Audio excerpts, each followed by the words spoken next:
اعوذ باللہ من الشیطان الرجیم مردود شیطان سے میں اللہ کی پناہ مانگتا ہوں۔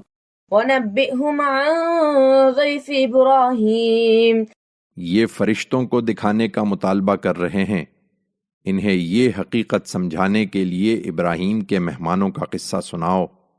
إِذْ دَخَلُوا عَلَيْهِ فَقَالُوا سَلَامًا قَالَ إِنَّا مِنْكُمْ وَجِلُونَ جب وہ اس کے پاس آئے تو انہوں نے کہا تم پر سلام ہو۔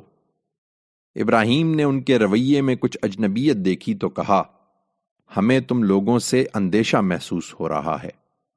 قَالُوا لَا تَوْجَلْ إِنَّا نُبَشِّرُكَ بِغُلَامٍ عَلِيمٍ وہ بولے اندیشہ نہ کرو، ہم تمہیں ایک ذی علم لڑکے کی بشارت دے رہے ہیں۔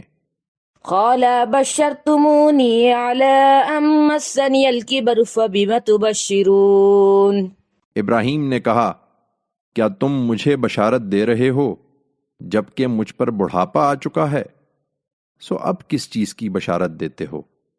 قالوا بشرناک بالحق فلا تکن من القانتین انہوں نے جواب دیا ہم نے تمہیں برحق بشارت دی ہے، اس لیے مایوس نہ ہو۔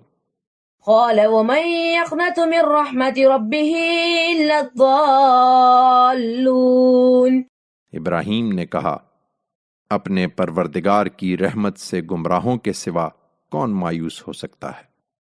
قال فما خطبكم ايها المرسلون ابراہیم نے پوچھا اے فرستادو پھر اب تمہاری مہم کیا ہے؟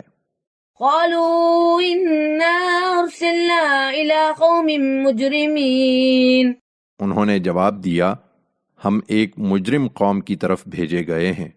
إلا آل لوط إنا لمنجوهم أجمعين صرف لوط کے لوگ مستثنی ہیں، ان سب کو ہم لازماً بچا لیں گے۔